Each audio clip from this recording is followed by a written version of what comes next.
Moi, je veux bien commencer parce qu'il y a une raison pratique, c'est que j'aurai bientôt du bruit autour de moi. Alors, Donc, si on peut commencer par l'atelier 2, la ce serait parole raison. donc sur l'atelier 2. Voilà. Voilà. Et Marie-Laure. On va le faire à double voix. Très bien. Voilà. On vous écoute. Donc, l'atelier 2 était, la thématique, c'était orientation et handicap. On a eu 4 conférences, 4 intervenants. On devait en avoir 5 et puis Julie Dachès n'a pas pu venir. Et donc, on s'est réparti un petit peu la synthèse avec Marie-Laure.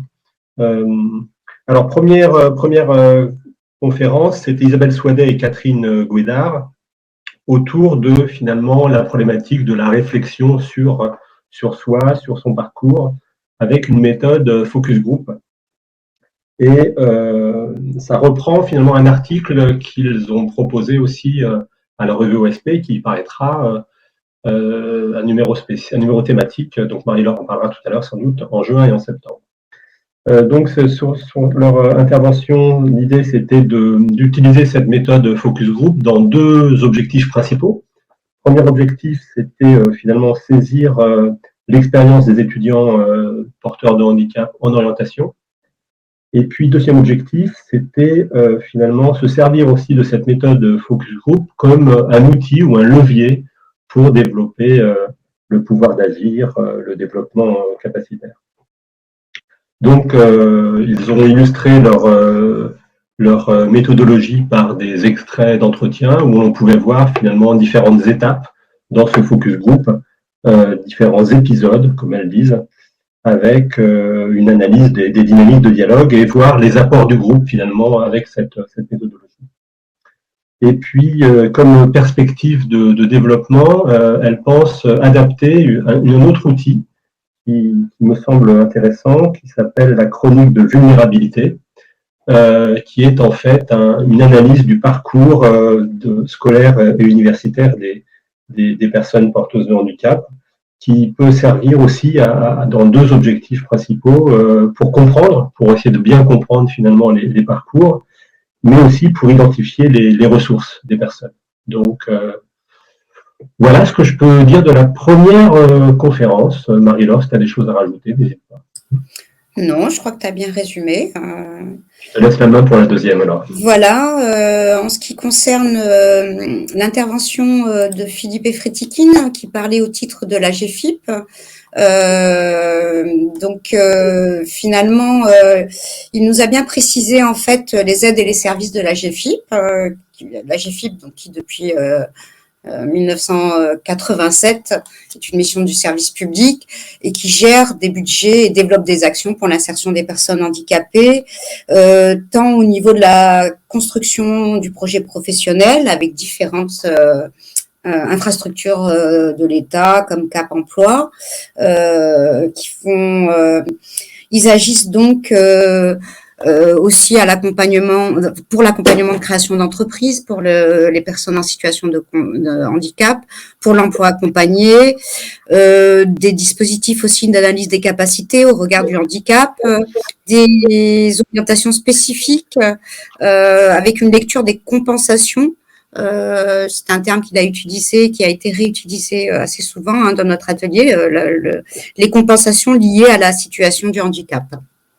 Voilà, donc comme je l'ai dit aussi au départ, c'est aussi et surtout des aides financières incitatives, tant sur les moyens techniques que les moyens humains, ou même l'aide au déplacement des handicapés. Il nous a même dit que la GFIP peut financer des prothèses auditives, par exemple, donc des moyens financiers. Les services de la GFIP s'étendent aussi à la formation des personnes handicapées, en l'accompagnement, la formation, des aides directes aux personnes, et puis aussi des démarches pour permettre à la définition du handicap avec les organismes dans les organismes de formation et les CFA. Permettre aussi aux professionnels de ces organismes de formation et ces CFA d'être mieux sensibilisés à la problématique du handicap. Voilà, donc dans les moyens de formation, c'est aussi l'analyse des capacités, ce qu'ils appellent aussi une pro-formation, des prestations complémentaires à Pôle emploi. En fait, c'est encore une fois, c'est la notion de compensation liée aux conséquences du handicap. Et bien sûr, dans les moyens de formation, il y a aussi des aides financières. Et le troisième niveau d'intervention, donc, c'est aussi conserver son emploi. Donc, des appuis spécifiques des demandeurs d'emploi et des salariés en situation de handicap. Voilà. Je pense que il a fini aussi sur finalement un constat qu'il demeurait finalement des inégalités à l'accès à l'évolution professionnelle, souvent en lien avec des qualifications qui sont pas validées ou pas acquises, et que après plusieurs études, il existerait comme une forme de censure du champ des possibles pour l'orientation des personnes souffrant de handicap. Donc ça, c'est plutôt pour les professionnels de l'orientation qui resteraient sur des a priori non vérifiés, qui ne tiennent pas compte des aides possibles que offrent les AGFIP. Il nous a parlé, par exemple, de formation pilote d'avion pour des personnes handicapées. Donc voilà ce que je peux dire, je crois, sur l'intervention de l'AGFIP. Philippe, je ne sais pas si tu voulais compléter. Non, ça me semble tout à fait complet. Merci, Marie-Laure. Je te laisse la parole, du coup. Merci.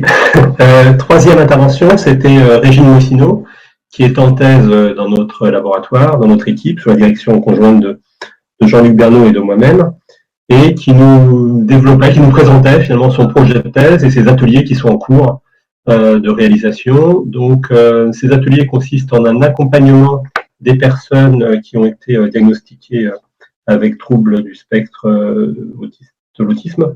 Donc son projet, elle a commencé à réaliser, elle est en expérimentation, c'est d'élaborer des ateliers, donc des ateliers qui durent environ 2 heures, 6 ateliers à la suite tous les 15 jours, de manière à travailler finalement avec ces personnes, à la fois leurs intérêts, leurs valeurs. Elle accorde beaucoup de place aux valeurs personnelles de ces personnes et en essayant de travailler sur les dimensions finalement que l'on aborde aussi avec tout un travail d'accompagnement.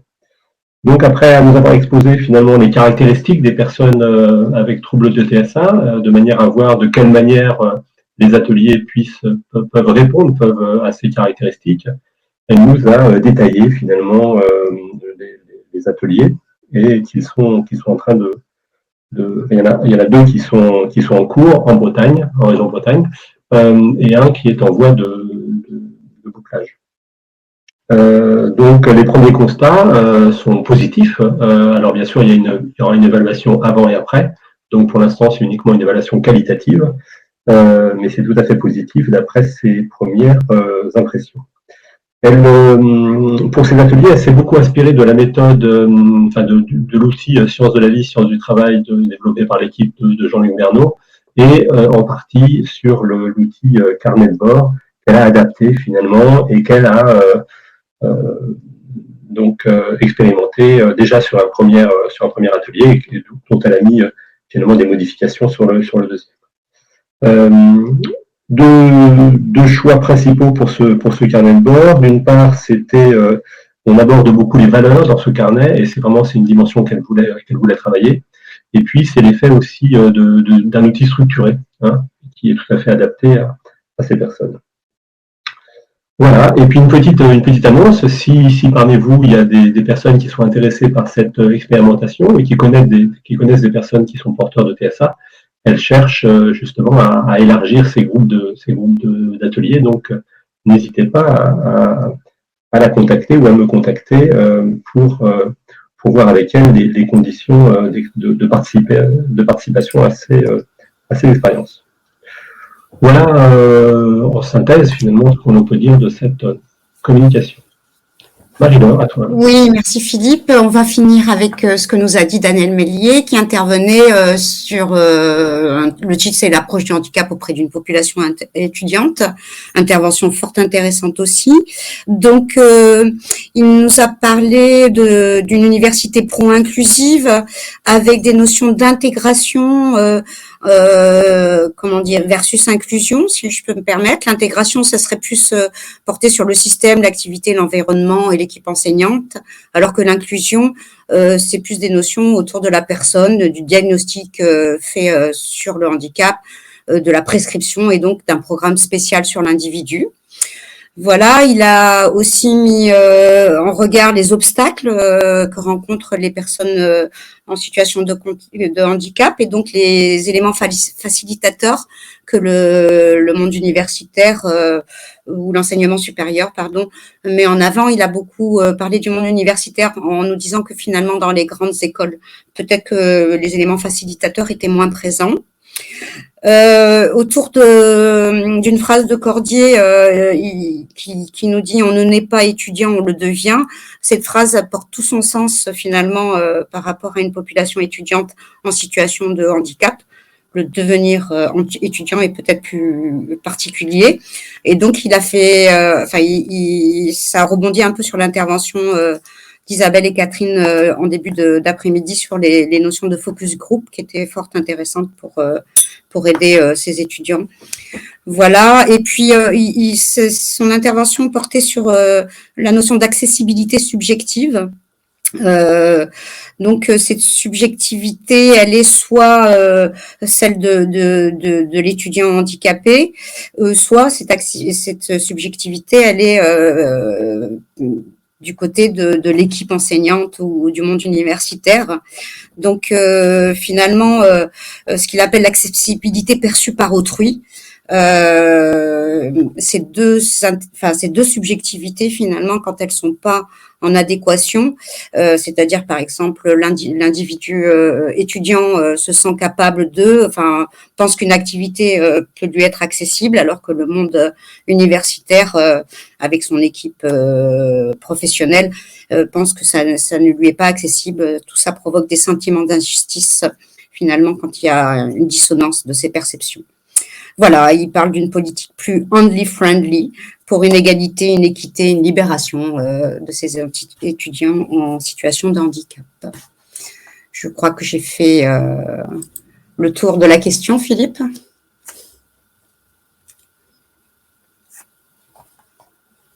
Tu n'as pas ton micro, voilà.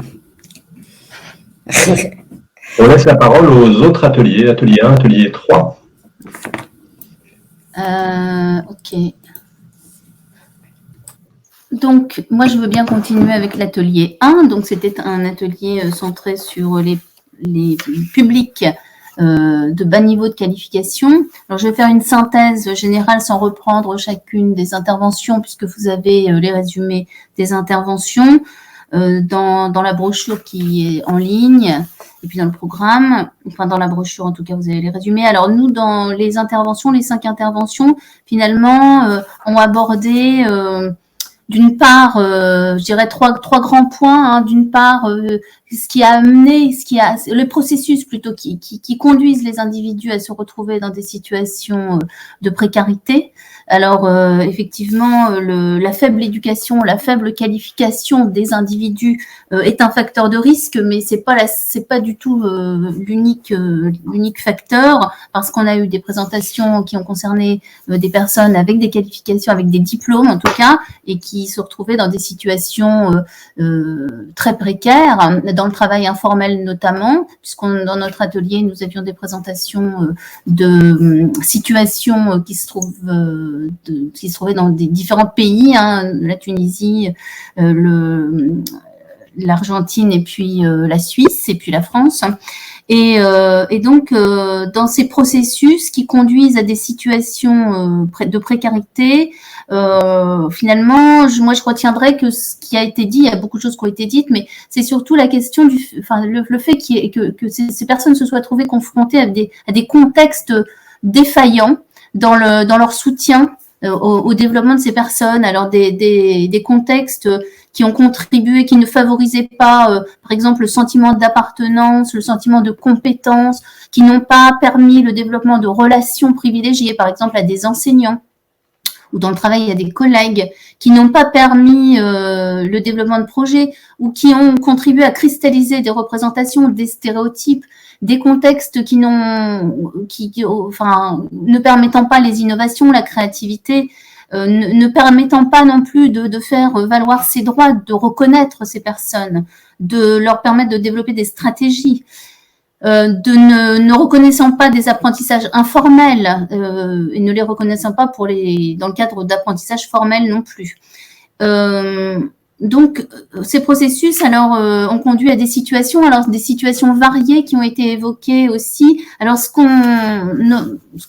peut dire finalement de ces situations qui sont des situations d'emploi dans des situations précaires, c'est que ça suscite chez les individus des tensions identitaires très fortes. Ça a été repris à dans toutes les communications et synthétisé dans la dernière communication, tout particulièrement, des tensions identitaires qui sont diversement vécues, plus ou moins faciles à vivre et qui sont en fait des tensions entre des situations de normativité, des situations de marginalité, des personnes qui se trouvent tiraillées entre des intentions d'action et puis des normes qui ne sont pas exactement celles qui correspondent à leur représentation, des confrontations aussi à des représentations variées et qui provoquent des tensions. Je dirais que ces situations, aussi variées soient-elles, sont très inconfortables, mais elles sont à la fois elles induisent à la fois des perceptions et des évaluations positives parce que, en fait, même si elles sont complexes et inconfortables, eh bien, elles peuvent permettre des apprentissages, elles permettent du développement parfois, des relations positives et donc qui permettent d'aller sur des situations plus confortables, plus agréables, plus souhaitées. Et puis en même temps, il y avait beaucoup d'indicateurs qui montraient que ces situations d'emploi précaire, alors dans le travail informel, dans le secteur informel ou dans le secteur formel, en tout cas, suscitent aussi beaucoup d'insatisfaction, beaucoup d'incertitude et d'anxiété. Et puis, dernier point qui a été évoqué aussi, bien sûr, qu'est-ce qu'on peut faire, qu'est-ce que l'orientation peut faire pour ces personnes? Et il a été souvent repris, ces niveaux micro, méso, macro. On a des personnes qui doivent être aidées, pour lesquelles il faut intervenir de façon à leur permettre de valoriser et d'identifier et de valoriser la diversité de leurs expériences, même si elles sont dans ces contextes-là. Et puis, qui leur permettent aussi finalement de construire, de valoriser, de se construire une représentation et une histoire, peut-être un récit, ça a été évoqué, les narrations un peu, même si ces situations sont hors normes, et c'est à partir de cette déjà reconnaissance de leur situation qu'on peut avoir des pistes pour les améliorer, pour les développer. Et puis au niveau méso, c'est la question des structures, des espaces d'orientation dont il a été question, qui peuvent permettre qui peuvent constituer des lieux de développement, des lieux d'accompagnement, des lieux d'information, mais pas uniquement sur l'orientation, mais aussi sur les droits, sur le travail, etc. Et puis le niveau politique, ça aussi, ça a été souvent repris, le niveau macro des politiques d'orientation. Alors, voilà en résumé ce qui a été dit dans notre atelier. Je regarde quand même. Voilà, bon, je veux m'arrêter là. Je pense que c'est à peu près résumé. Voilà. Je passe la parole à l'atelier 3. Oui, bonjour à tous et à toutes. Vous m'entendez bien? C'est bon? Le son est bon? Oui, c'est bien, Pierre-Luc. Très bien, bonjour. Donc, je vais faire une synthèse de l'atelier 3, donc, que nous avons co-animé avec Manon Pouliot sur le thème orientation et migration. Alors, il y avait 5 contributions, comme vous pouvez le voir dans les résumés. Ça représentait 4 établissements d'enseignement supérieur et de recherche différents et 3 pays qui contribuaient à cet atelier. Alors, je ne vais pas vous présenter les communications les unes après les autres, mais peut-être plutôt une synthèse transversale. C'est un atelier qui était très riche, en tout cas, de par les auteurs cités. On a cité un grand nombre d'auteurs de référence, quelques noms, par exemple, Hall, Yalom, Pichet, Buravo, Berry, Tassin, Camilleri notamment, donc beaucoup de références qui sont venues nourrir l'atelier. C'est un atelier où on a partagé aussi beaucoup de données, des chiffres qui permettaient de situer un petit peu la problématique de la migration aujourd'hui. Et puis on a beaucoup discuté autour des concepts et puis bien sûr des processus.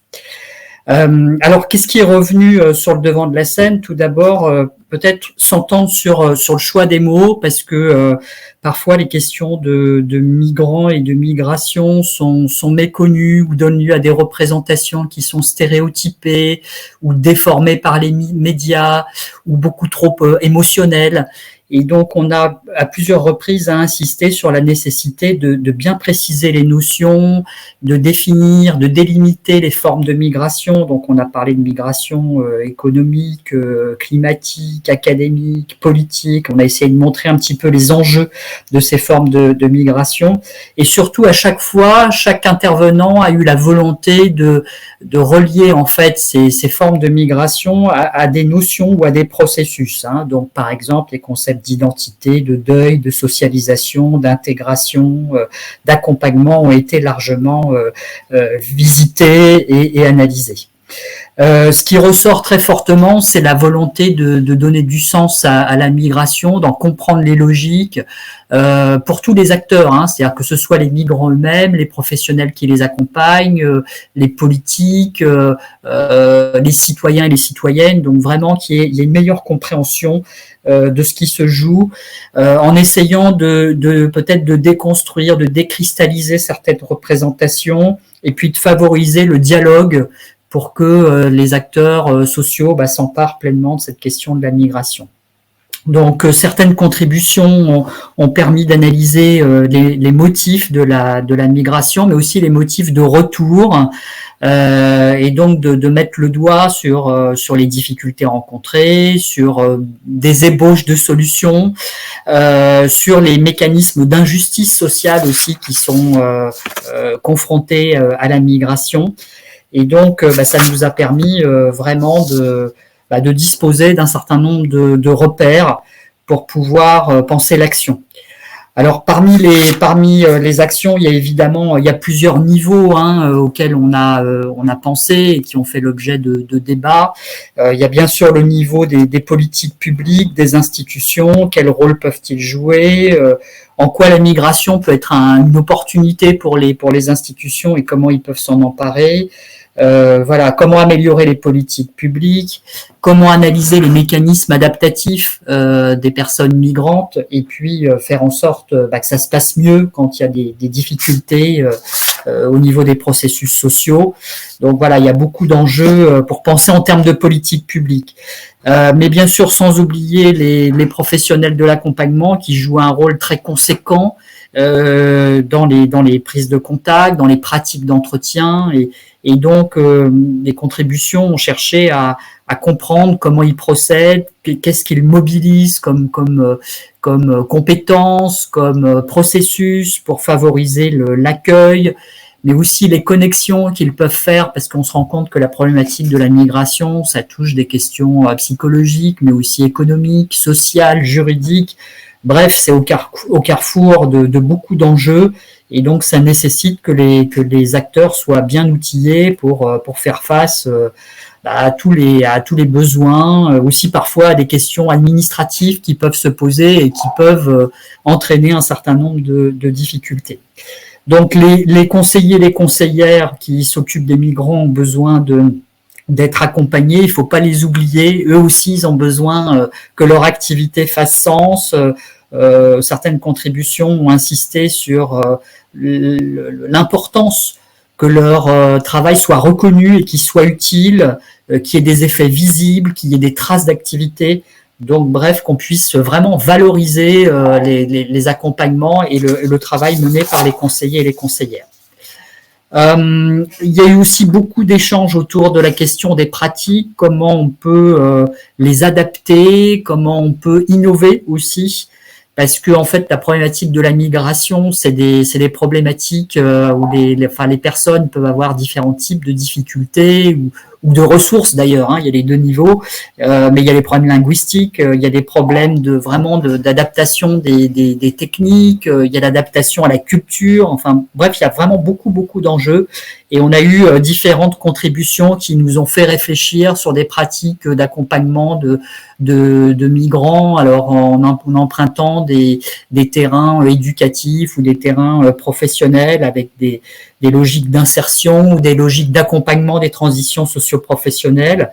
Et ces différentes contributions ont bien mis l'accent sur comment arriver à dépasser les contraintes ou les difficultés qu'on peut rencontrer au premier abord, comment réhumaniser aussi finalement ces situations, puisqu'on voit qu'il y a beaucoup de migrants qui ont été confrontés aussi à des parcours vraiment difficiles, qui ont vécu des théâtres de guerre, des problèmes de famille, des contraintes économiques majeures, et puis qui sont face à des processus qui sont parfois délicats à gérer. Je pense par exemple à la question de la confrontation à l'incertitude, l'adaptation d'arriver dans un pays qu'on connaît pas, avec des règles juridiques, sociales, avec un nouveau contexte qui va nécessiter de se mobiliser pour les professionnels. Et aussi, ça a été souligné comment l'intelligence collective finalement des professionnels peut être convoquée pour essayer de dépasser les difficultés. Donc, il y a eu des illustrations très concrètes, par exemple, comment on peut revisiter la pratique du bilan de compétences pour intégrer cette dimension culturelle, comment, par l'innovation, on peut aussi développer des approches plus qualitatives, notamment nous a été présenté un jeu pour scénariser sa vie future et vraiment pour aider les personnes qui auraient parfois des difficultés au niveau de la langue locale d'exprimer un certain nombre d'idées qui vont leur donner des forces supplémentaires pour affronter le futur. Voilà, ce qui est très important dans ces pratiques, dans ces analyses de pratiques, c'est de bien souligner que c'est pas simplement une question de technique, mais qu'il faut prendre aussi en compte ce que les recherches ont permis de mettre en évidence, par exemple la problématique du rapport au temps, la problématique du rapport au social, au collectif, à l'identité, la compréhension des trajectoires migratoires, notamment dans les récits de vie. Donc il y a tout un ensemble de corpus de données de la recherche qui peuvent servir à construire des nouvelles pratiques, et donc on l'espère à faire en sorte que ces pratiques se développent et qu'elles contribuent pour leur part à réduire l'injustice sociale. Voilà, merci pour votre écoute. J'espère que j'ai pas été trop long. Et puis peut-être Manon qui nous a rejoint voudra me corriger ou me compléter. Alors là, on est au niveau de timing, on n'a plus beaucoup de temps et il nous reste encore les résultats qui devaient être proposés par l'équipe d'animation. Donc maintenant, il en reste 5 minutes, même pas. Donc, je sais même pas s'il est possible, si vous avez l'équipe animation, vous avez la possibilité de faire un retour rapide aux intervenants, aux participants, pardon. Je vais faire ça. Pas aux participants, au public, puisque c'est nous faisons un retour. Voilà. Bon, j'y vais. Oui. Alors, évidemment, comme vous pouvez l'imaginer, cette tentative d'animation par des questions, c'est d'abord quelque chose qu'on essaye là. On se rend compte des facilités, des difficultés qu'elle pose. La principale difficulté étant probablement le manque de temps pour exploiter véritablement les réponses qui ont été apportées, qui ont été nombreuses, et nous vous en remercions beaucoup, signe de votre implication, de votre intérêt, etc.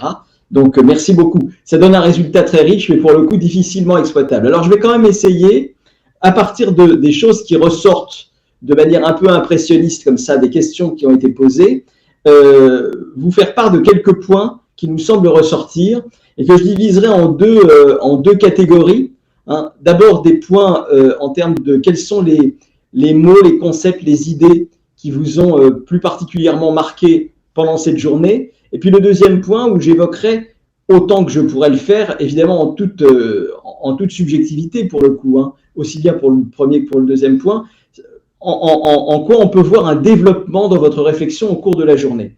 Alors, concernant les idées, les mots forts qui sont ressortis, on peut trouver des mots comme vie, par exemple, tout simplement, qui est un mot très général, mais en même temps qui montre bien, me semble-t-il, toute l'implication qu'il y a entre à quel point les questions d'orientation, quand elles parlent de justice sociale, en particulier, sont profondément liées à la vie d'une manière générale. Dans les choses qui vous ont également frappé, qui ressortent dans vos écrits et qui sont là, on peut dire, la marque aussi de nos intervenants, les questions des 3 niveaux d'action, macro, micro, méso, qui ressortent dans un certain nombre d'écrits, ainsi d'ailleurs que l'importance du langage, faisant vraisemblablement écho à l'intervention de Ronald Sultana, l'importance du langage qui est à la fois quelque chose qui piège et quelque chose qui est un levier d'action possible pour l'accompagnateur à l'orientation. Les questions de justice. Alors déjà, une question, parce que là, est-ce que vous m'entendez toujours? Oui. Oui, c'est bon. Alors, par ailleurs, un certain nombre deux autres idées qui sont apparues, c'est là à quel point les questions de justice sociale et d'orientation débouchent sur les problèmes de complexité. Effectivement, on voit bien en quoi, et c'est sans doute un écho aux aspects macro, micro, méso, on voit bien qu'il y a plusieurs aspects qui s'entrelacent et qui sont à la fois facteurs les uns des autres et points d'action possibles, souhaitables, du professionnel de l'accompagnement. Évidemment, à la suite de ça, la question de l'engagement politique qui est assez présente également dans les mots qui apparaissent dans les réponses qui ont été relevées. Ainsi, on pourrait ajouter aussi une autre remarque, c'est la remise en cause nécessaire la remise en cause de l'individu, si je puis dire. C'est-à-dire qu'effectivement, nous sommes dans des systèmes qui font porter à l'individu la responsabilité de ses difficultés et une part importante du travail d'émancipation de l'accompagnateur à l'orientation, c'est de pointer effectivement en quoi cette position-là sert un système et n'a pas de réalité objective, en tout cas est tout à fait contestable par certains points de vue. Voilà. Je ne vous en dirai pas plus sur les mots qui ressortent. Par contre, j'évoquerai la notion, les aspects de développement, c'est-à-dire en quoi les réponses qui ont été faites en début de journée et en fin de journée témoignent d'un développement ou d'une prise de conscience plus marquée de certains points. Et j'en citerai 2. Le premier, c'est les aspects action de levier sur les politiques d'orientation. Et ça j'y suis particulièrement sensible parce que ça rejoint une des questions que j'avais prévu de poser et que je n'ai pas eu le temps de poser dans le symposium que j'ai co-animé sur l'orientation, la justice sociale et les bas niveaux de qualification. Dans quelle mesure l'accompagnateur à l'orientation doit-il sortir d'une position de neutralité scientifique pour entrer dans une action beaucoup plus engagée politiquement? Il semble bien effectivement que beaucoup des interventions qu'on a entendues aujourd'hui, si ce n'est toutes, appellent à ce genre de positionnement. C'est assez évident, hein. Nous semble-t-il, et c'est sans doute ce qui ressort de ce développement des termes que vous avez employés, des réponses que vous avez faites, cette sensibilité de plus en plus marquée à la dimension politique. Je ne dirais pas que c'est une découverte, j'ai bien conscience du fait que vous le saviez déjà, mais sans doute la réunion, cette journée que nous avons vécue a-t-il pointé plus encore cette dimension-là, qui est là depuis les débuts de l'orientation d'ailleurs. L'autre aspect, c'est l'aspect réparer les accidents de la vie, compenser l'injustice sociale. Ce travail-là, l'action du psychologue de l'orientation, enfin pardon, je dis du psychologue de l'orientation, ça trahit ma propre formation, mais disons du professionnel de l'orientation, c'est aussi une action de contribuer à réparer les accidents de la vie et compenser les conséquences des injustices sociales. Voilà ce qui ressort, nous semble-t-il, de beaucoup de vos réponses.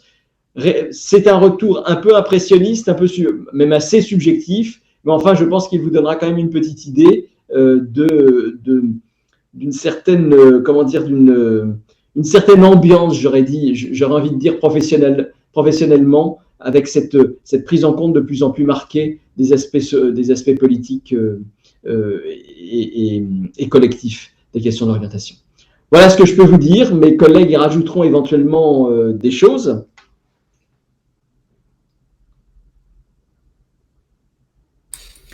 Non, tu as été complet. Oui, voilà. Je n'ajouterai rien. Je trouve que tu rends bien, tu as tout à fait rendu fidèlement l'esprit et qu'on avait réussi à saisir en très peu de temps de toutes les réponses données. Voilà. Et puisque le temps à avoir avec l'affaire, c'est le temps de clore, c'est l'heure. Voilà. Je ne sais pas si on laisse à qui on laisse la main. Ben, nous laissons la main à Valérie, bien évidemment. Bien écoutez, mes chers collègues et chers participants, les chers intervenants, je vous remercie beaucoup d'avoir été présents aujourd'hui. Donc, on a de nouveau, je crois, aujourd'hui, cette journée a marqué, toutes ces interventions ont souligné le rôle clé des acteurs de l'accompagnement à l'orientation, qui vraiment ont un rôle important de stimulateur, je dirais, pour contribuer au changement dans les vies des personnes avec lesquelles on travaille, mais aussi qui ont aussi un rôle peut-être plus large que vient d'évoquer l'un, qui ont peut-être un rôle aussi politique de changement social plus large. Et donc, puisqu'elles sont appelées par les interventions qu'on a entendues aujourd'hui, je pense à intervenir à plusieurs niveaux, dont on a rappelé encore, niveau politique, le niveau des services, plutôt méso, en favorisant la construction d'outils de pédagogie dialogique, par exemple, de pédagogie ou d'intervention permettant la construction des personnes, en développant des interventions sur des territoires auprès de groupes défavorisés, et puis au niveau micro, pour aider les personnes à analyser leur situation, à repérer les faisceaux de liens entre les activités dans leur sphère de vie, essayer d'agir dessus. Donc, je pense que cette journée a fourni des pistes d'action et on a aussi souligné à plusieurs reprises l'importance et la nécessité de faire preuve de créativité, d'innovation aussi dans les pratiques. Alors, merci à tous et à toutes pour votre présence, pour vos questions, pour vos idées. Et donc, j'espère qu'on aura l'occasion de reproduire cet événement ultérieurement pour continuer à réfléchir ensemble à ces questions de justice sociale dans le domaine de l'orientation. Je vous souhaite une très, très bonne fin de journée. Et je vois que l'un parle, mais il n'a pas son micro. Au revoir. On peut peut-être également remercier bien évidemment nos collègues d'Indie Oster qui nous ont permis de réaliser cette journée dans des conditions finalement sans difficulté majeure, alors que nous étions un certain nombre de non-spécialistes à nous inquiéter quelque peu. Eh bien, merci beaucoup Paul de votre disponibilité, de votre efficacité, ainsi qu'à toute l'équipe. Merci aussi aux collègues qui ont tout particulièrement aidé à organiser ce colloque, Marie-Laure Vitali, Samia Ben Youssef, qui ont eu un rôle vraiment très important dans la réussite de cet événement. Voilà, je voulais juste rajouter qu'on a bien entendu les messages dans le chat et aussi par mail pour que les supports soient mis à disposition du public. Et je ne sais pas encore sous quelle forme. Enfin, si, on sait sous quelle forme. Par contre, sous quel lien, puisque ça va être vraisemblablement sur le site du CNAM. Voilà. Sur le site de l'INETOP ou du CNAM, voilà. De l'INETOP, voilà, qui est au CNAM. Oui. Voilà. Merci. Merci à tout le monde. Merci à tous. Bonne fin de journée et à bientôt. Au revoir. Allez, au revoir. Bonne soirée à tout le monde. Au revoir. Merci, bonsoir. Au revoir. Merci à tout le monde. Au revoir. Au revoir. Salut. Salut. Au revoir, Evan. Au revoir, à bientôt. Au revoir, Samia.